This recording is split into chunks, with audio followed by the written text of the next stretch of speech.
The 2011 New York Giants were an absolute anomaly of a football team.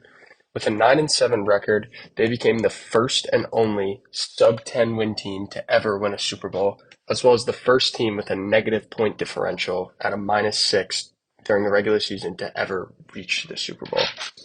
They started off the year positive with a 6-2 record. However, they tailed off in the middle and had to win their last two games just to sneak into the playoffs, including a Week 17 tiebreaker for the division against their huge rival, the Dallas Cowboys, in which they won 31-14. Led by Eli Manning, who threw for a career high and Giants franchise record 4,933 passing yards to go along with 29 touchdowns, they were also carried on offense by their star wide receiver duo of Victor Cruz and Hakeem Nicks. On defense, they were led by their tough defensive front, which itself was led by the second-year player and also first-team All-Pro Jason Pierre-Paul, who had amassed a career-high 16.5 sacks at age 22. In their first playoff game, they decimated the Falcons 24-2. The only points they allowed in that game were a safety, which were due to their offense. It was a closely contested game until Hakeem Nicks had a huge 72-yard touchdown to let the Giants pull away in the second half.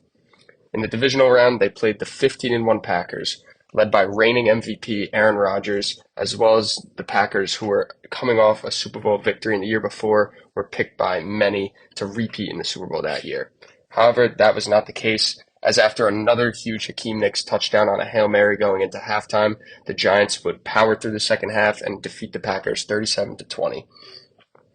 In the NFC Conference Championship, in what I believe is one of the toughest, grittiest games of football I've ever witnessed in my life, the Giants took on the San Francisco 49ers.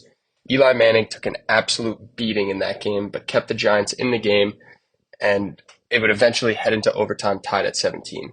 The Giants would get stopped on their first drive, but a fumbled punt by the 49ers on the ensuing kick led to a chip shot field goal for kicker Lawrence Tynes to send the Giants to the Super Bowl once again. In the Super Bowl, once again, they matched up with Tom Brady, Bill Belichick, and the New England Patriots, whom they had just beaten 4 years prior in the Super Bowl to end their run at the first ever undefeated season in the 16-game regular season era. In a game filled with big moments, no moment was bigger than the first play of the Giants' eventual game-winning 90-yard drive, where Eli Manning connected with wide receiver Mario Manningham on a 38-yard reception down the sideline in about the tightest coverage and tightest window you could ever imagine. That catch and the ensuing drive eventually led to an Ahmad Bradshaw game-winning touchdown to put the Giants up 21-17 with just seconds left on the clock. Brady had a couple of heaves towards the end zone, but none of them ultimately came up successful. The Giants had won their fourth Super Bowl in franchise history, once again knocking off the greatest quarterback in NFL history and the dynasty that was the New England Patriots.